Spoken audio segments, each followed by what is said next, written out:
electorales aquí en Formosa y también en otras provincias. El Partido Obrero también postula a sus candidatos con independencia de los partidos tradicionales.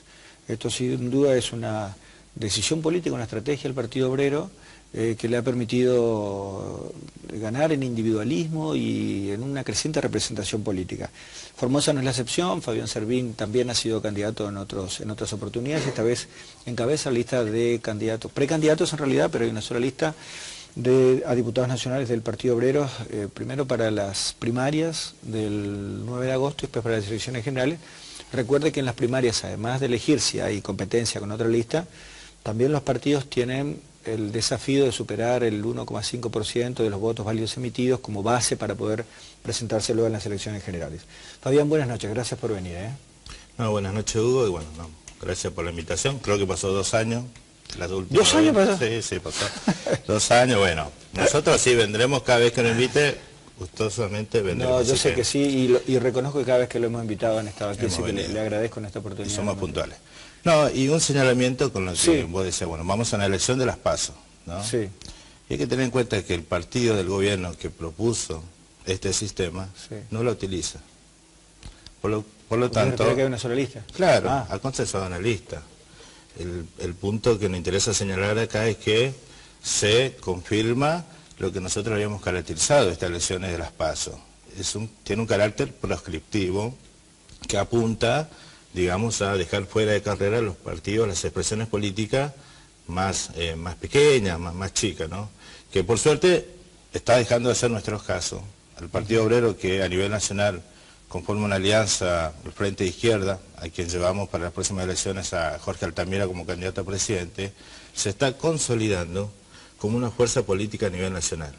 Nos presentamos en 19 distritos y venimos de una elección en la provincia de Mendoza donde hemos sacado más del 10% de los votos, ¿no? Y en Santiago, en Tierra del Fuego, que nos presentamos por primera vez, hemos sacado más del 5%. Por lo tanto, el Partido Obrero se va consolidando como una tendencia y acapara la atención de un sector importante de los trabajadores. Estamos siendo una alternativa de poder, ¿no?, a nivel nacional. Somos ya la cuarta fuerza a nivel nacional. Tenemos un bloque de 3 diputados nacionales. En esta elección celebrada en Mendoza hemos conquistado una nueva banca en el Congreso Nacional.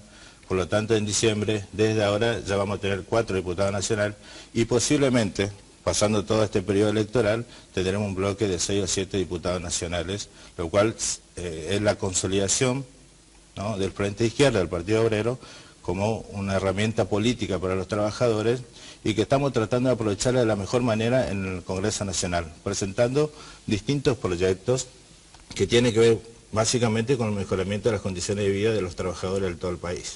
Pues, ideológicamente, digamos, para la gente que no los ubica, ¿cómo se definirían ustedes?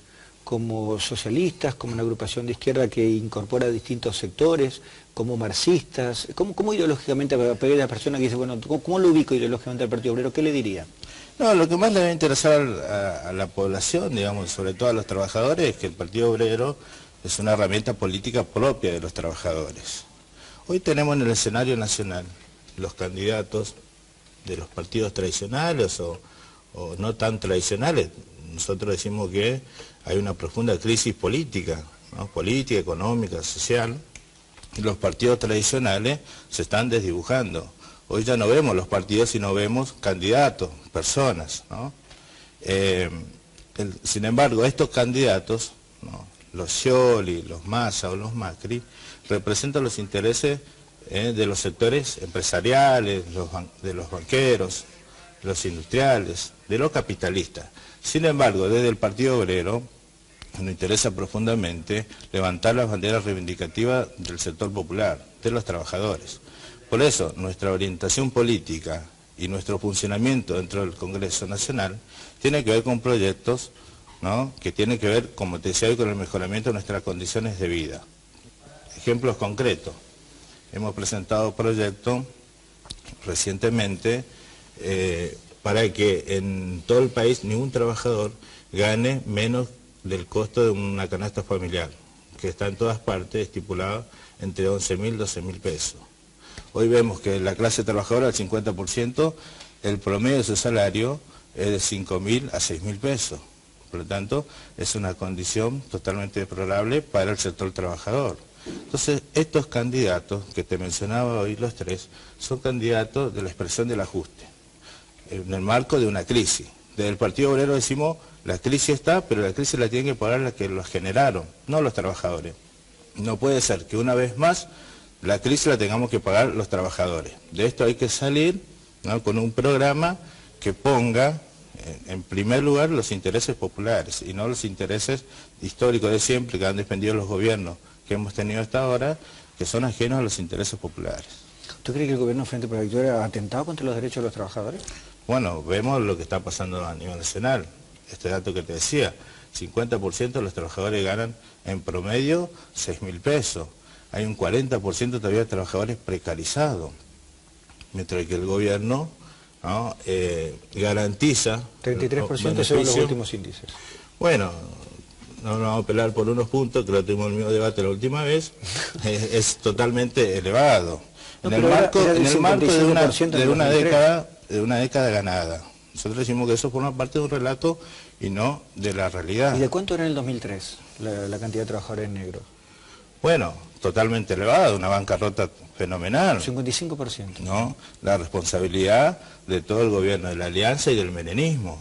Sí. Y hoy tenemos, en este fin, o no tan fin, del ciclo de gobierno kirchnerista, porque podemos debatir también lo que implica la elección de Zanini, pero Scioli viene de esa época. Scioli es hijo de Menem. Scioli, Macri, son todos herederos de la política menemista.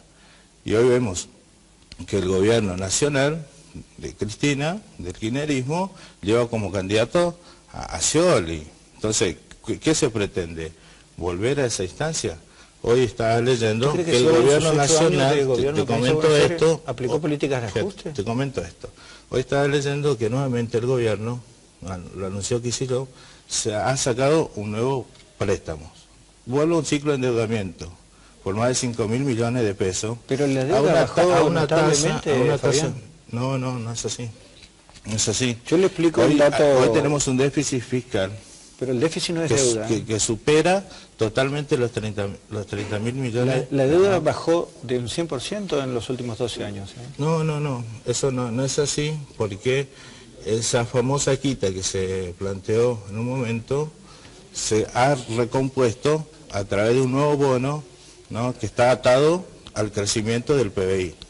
Lo que se quitó en un momento se lo dio por otro lado. Mire, la relación deuda-PBI en el 2003, ¿usted sabe cuánto era? ¿De cuánto era? De 140%. Sí. ¿Sabe cuánto es ahora? Sí, ¿de cuánto? El 37%. ¿Y bueno, la deuda en dólares sabe cuánto es? Dígame, ¿cómo se va a salir de esta crisis, la Argentina claramente se desendeudó estos años. No. Tiene un déficit fiscal terrible que no lo va a poder sortear. No es deuda pública. No lo va a poder sortear. No lo va a poder sortear. Y ahora lo más grave es que volvemos a un ciclo de endeudamiento, que es lo que te mencionaba. Pero la mención del déficit no era un gobierno es una que nos desendeudábamos. ¿Cómo? La versión del déficit fiscal, la acusación del déficit fiscal es una versión neoliberal, es una acusación neoliberal. Es la realidad. Es la realidad. ¿Y cómo soluciona el déficit? ¿Cómo salimos del déficit? Bueno, hay que terminar con la sangría de los jugosos subsidios que van a parar a las empresas, a las grandes corporaciones o al pago de la deuda externa. Hay que terminar con esa sangría, hay que reorientar los ahorros nacionales, tiene que estar destinado al desarrollo productivo del país. Pero y si no sobre todo, por ejemplo, en la provincia. Al transporte público de pasajeros, el boleto en lugar de 4 pesos te debería costar 2 o 15 pesos. Eso, si la maneja el sector empresarial, el sector privado. ¿Por qué no estatizamos los transportes públicos? Que también es un debate que se tendría que dar acá en la provincia. Y se está diciendo, los ferrocarriles se reestatizaron. No, bueno, se abrió un nuevo ciclo, digamos, de manejo de privatización, como fue en el caso de YPF, Aerolíneas se que también habíamos discutido cuando aquella vez planteamos que el gobierno estaba preparando una reprivatización, sacándola a Repsol, pero brindándola a Chevron. Con los ferrocarriles está pasando algo similar, con los capitales chinos, ¿no? Entonces, si realmente queremos recuperar, si queremos recuperar los recursos naturales y los servicios públicos, tenemos que ponerlo bajo el control de los trabajadores y los usuarios. Eso tiene que estar declarado como un servicio público y tiene que estar administrado por el gobierno, ¿no?, por el Estado y, como te decía, controlado por los trabajadores y los usuarios. El servicio Hoy vemos cómo los trabajadores estamos siendo nuevamente, digamos, la víctima de una política profunda de ajuste. El problema del salario, el problema de la salud, el problema de la educación.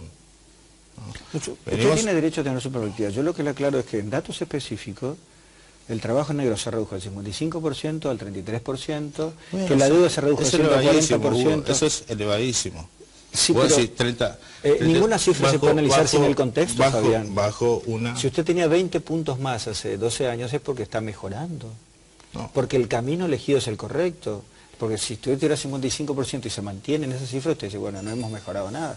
Pero lo mismo pasa con la relación deuda-PBI de 140% al 38% actual. Es un proceso de endeudamiento. Nada se logra en 5 años. No, no son 5 años, no son 5 años, son 12, y en el marco de una supuesta década ganada. ¿Pero usted reconoce que un proceso de endeudamiento? Nosotros vemos que esta famosa década ganada, estamos saliendo nuevamente con un ciclo de endeudamiento, con un promedio salarial de 5.000, 6.000 pesos, lo que vale la mitad de una canasta familiar, con 30 o 40% de trabajadores negros, ¿no? Entonces, no vemos un avance progresivo en ese sentido. Y acá hay que hacerse cargo todo de cómo llegamos a esa situación, digamos.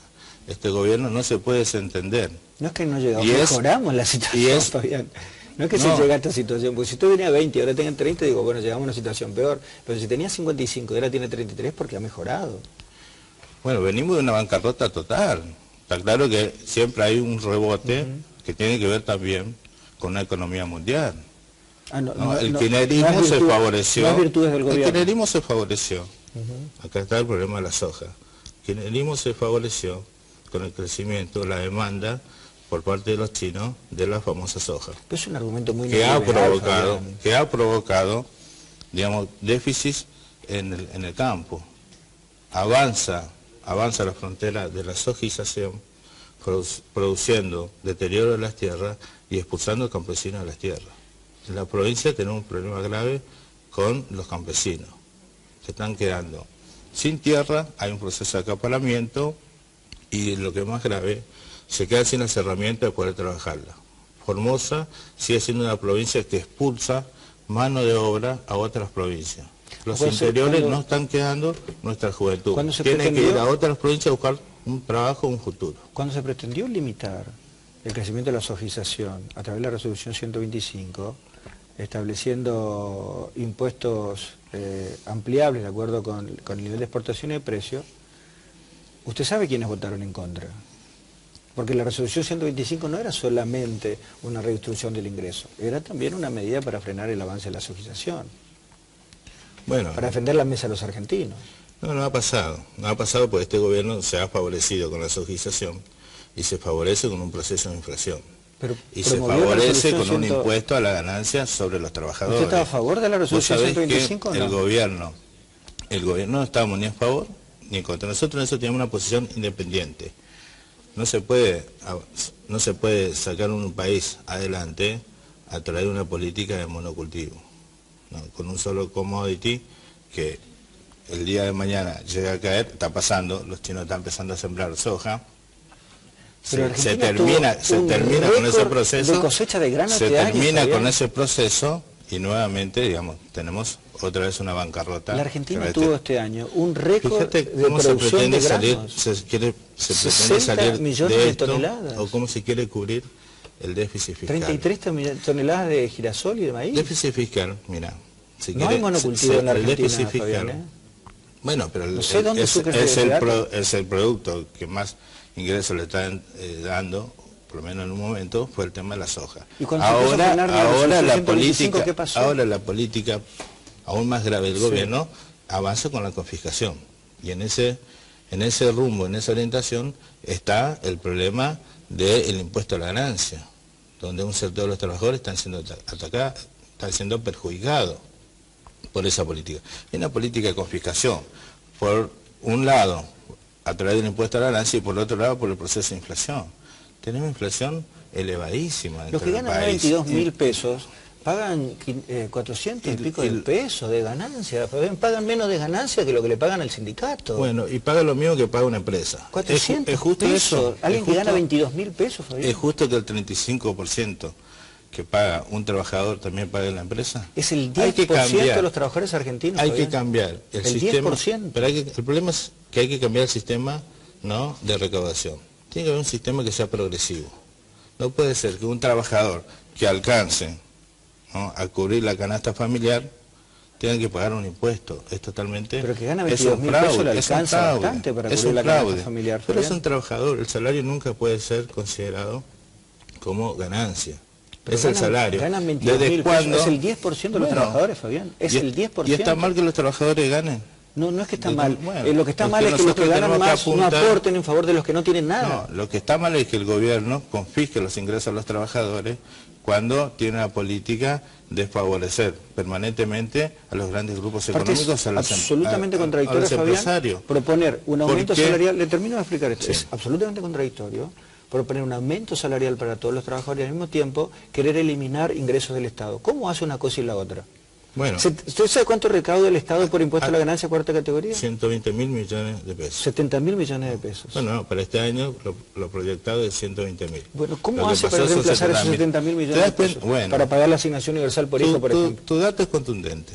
Porque quiere decir que este gobierno se financia confiscando a los trabajadores. ¿Y cómo paga la asignación universal por hijo? ¿De dónde saca recursos? Por eso hay que poner un impuesto progresivo. El impuesto al sistema tributario tiene que ser progresivo.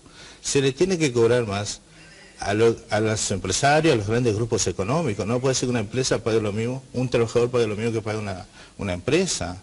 ¿Por qué no vamos a una reforma tributaria? Pero si la realmente progresiva. En Argentina el sistema tributario es regresivo. El pago de ganancias entre las empresas le pagan trabajador, de acuerdo con su nivel de ingresos, Fabián. Te termino esto. En Argentina el trabajador, casi el 50% de su ingreso va a pagar en algún tipo de impuesto o algún tipo de tributo. Porque no solamente se paga el impuesto a la ganancia, se paga un impuesto al consumo. 21% de que es el IVA, todo trabajador está pagando ese impuesto, que es totalmente injusto. Porque un trabajador que gane 6.000 pesos paga el mismo valor de impuesto que un empresario que a lo mejor factura por mes 1 millón de pesos. Estamos de acuerdo que debe falta una reforma tributaria. Entonces, bueno, ¿cómo reemplaza los ingresos del Estado? Tiene que ser progresivo. Tiene que ser progresivo. Hay que cobrarle más impuestos a lo que, ¿no?, concentran, acaparan una mayor riqueza. ¿Y el impuesto a la ganancia? Hoy, acá en el país, la sangría que va a parar en subsidio es terrible. Están subsidiadas hasta los grupos telefónicos. Las empresas de telefonía celulares están subsidiadas. Si usted no tuviera subsidios, ¿pagaría el colectivo 15 pesos? ¿Pagaría la leche 30 pesos? No. ¿Pagaría los ferrocarriles 30 pesos del boleto? Bueno, eso si no lo estatizás. Nosotros planteamos, claro que de esto no se sale con una medida, tiene que ser con un programa económico y político integral, ¿no? Nosotros planteamos que todos los recursos naturales y los servicios públicos, como te decía hoy, tienen que estar bajo el control de los trabajadores, en manos del Estado, y brindar un servicio. No se puede lucrar con las empresas de servicios públicos. Y los recursos naturales tienen que ser explotados en función al desarrollo industrial y productivo del país y de la provincia. Lo que vemos acá en la provincia nos preocupa severamente. Este es un dato hoy. La juventud de la provincia tiene que buscar trabajo en otra parte. Nosotros en la campaña anterior insistimos mucho con este problema, planteamos que en la última década más de 6.000 jóvenes han ido de la provincia. El sur está regado de trabajadores formoseños. Entonces, ¿cómo terminamos con eso? Hay que dar un sacudón a la estructura económica de la provincia. ¿Cómo? Hay que reorientar los recursos, los ahorros nacionales, y para eso nosotros pretendemos ocupar una banca dentro del Congreso Nacional para pelear esos recursos que estén destinados al desarrollo productivo provincial. Pero si Formosa en estos 2 años recibió más recursos que ninguna provincia. Hay que darle tierra. Bueno, pero no lo reciben los trabajadores. Ese es el problema. El problema es que esos recursos, ¿para qué lo utiliza el gobierno? ¿no? El Pero, gobierno lo Fabián, está utilizando la construcción para de pagar, escuelas, la para construcción de pagar hospitales, la construcción de pavimentos, de vivienda, de Déjame terminar. de cloacas, ¿a quién Está bien. beneficia? Bueno, déjame terminar. El problema ¿A de los la vivienda, trabajadores? ¿A los trabajadores el problema de especializados? vivienda que el gobierno prometió déficit cero está lejos de cumplirlo. Antes que se destruya la estadística de las demandas de la vivienda, que eran cerca de 40.000 familias, ¿no? Hoy tenemos un plan que no llega a satisfacer ni la mitad de la demanda. Estamos hablando de 3.000, 4.000 viviendas. Nosotros recorremos... 5.200 viviendas se están construyendo en una Formosa. A futuro. Nosotros recorremos los barrios y uno de los profundos reclamos es el déficit habitacional. La gente no tiene vivienda. En una misma vivienda están asignadas 2 y hasta 3 familias. Pero por supuesto, y eso no se va a solucionar un día para el otro. Bueno, entonces el gobierno mintió. El gobierno mintió con el déficit cero. No se dijo que se iba a lograr a Sí, dijo que... febrero de este año, ¿eh? Sí, dijo que para el 2015 había un déficit cero. ¿Terminó el 2015? No, ahora te quiero terminar una idea. Te quiero terminar una idea. La construcción de escuelas, de centros de salud, de pavimentos, de viviendas, de desagües, de plantas potabilizadoras. Bien. ¿A quién beneficia? Bueno, la construcción de vivienda, de rutas, de escuelas, los créditos para el sector productivo, están favoreciendo a los empresarios que se están enriqueciendo a costa de las obras públicas, a costa de las obras públicas que nadie controla. Acá se arma ruta. Ahora se anunció nuevamente la repavimentación de la ruta número 2. ¿Todas esas obras no benefician a los trabajadores? Fue 2, 3 veces realizar esa obra. ¿Quién controla la calidad de esa obra? Todas esas obras de infraestructura no generan trabajo. Las obras públicas acá están teñidas de corrupción, de sobreprecio. Trabajadores precarizados no. La característica de los nuevos empleos es que son trabajos precarizados. Las provincias, ¿no?, y dentro del propio Estado se está llenando de trabajadores bajo régimen totalmente precario, como contratados, como monotributistas, y que no tienen ni una garantía ni estabilidad laboral. Nosotros venimos al comienzo de este año de acompañar un reclamo de 5 o 6 trabajadores precarizados de una institución de Caijú que fueron dejados en la calle del día a la noche. ¿Usted no reconoce nada de la transformación extraordinaria que tuvo la No comparto para nada que haya una transformación extraordinaria. ¿No reconoce más de 30 años de gobierno. En estos últimos 12 años con la reparación histórica. No son 12 años. En estos últimos 12 años. Son más de 30 años que están en el gobierno. Una sola pregunta. Bueno, en estos 12 años, desde que llegó Néstor Kirchner, ¿no hubo ningún cambio en la provincia? Mira, el gobierno está hace 30 años. El gobierno se tiene que hacer cargo que está hace 30 años. ¿Me puede responder esta Entonces pregunta? Uno tiene que ver con perspectiva. Sí, usted ve la perspectiva cuando le conviene, porque el trabajo negro no lo vio en perspectiva. Se quedó bueno, la cifra. Ahora, le vuelvo a preguntar, dígame sí o no, en estos 12 años, con la reparación histórica, ¿no hubo ningún cambio en Formosa?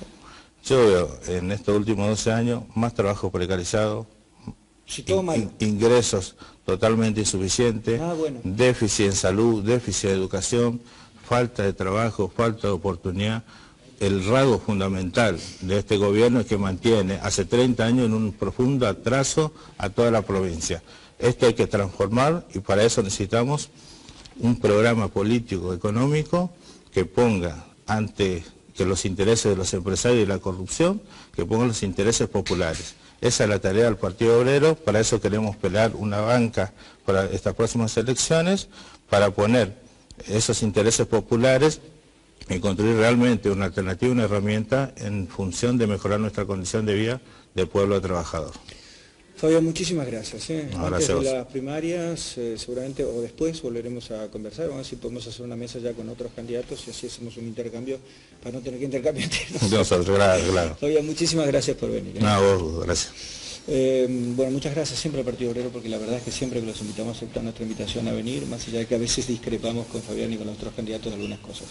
Pero siempre aceptan el intercambio de ideas. Hacemos una pausa y después los candidatos del Frente para la Victoria. Allá venimos.